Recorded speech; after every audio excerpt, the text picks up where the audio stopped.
நாளைய தினம் பார்த்தீங்கன்னா வெள்ளிக்கிழமையோடு நம்மளுக்கு தேய்பிறை பிரதோஷம் வருகிறது.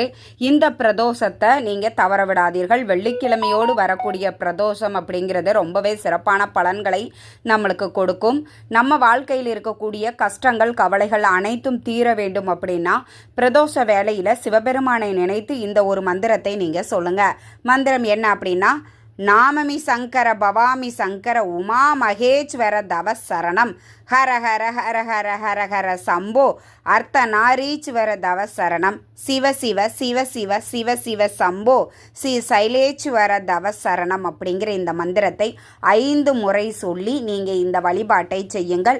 இதனுடைய விரிவான விளக்க வீடியோ பார்த்தீங்கன்னா யூடியூப்பில் இருக்குது. அதையுமே நான் கொடுக்குறேன், டிஸ்கிரிப்ஷனில் செக் பண்ணி பாருங்கள். கண்டிப்பாக நாளைய தினம் பிரதோஷ வேளையில் இந்த மந்திரத்தை சொல்ல மறக்காதீர்கள். உங்கள் வாழ்க்கையில் உள்ள அனைத்து பிரச்சனை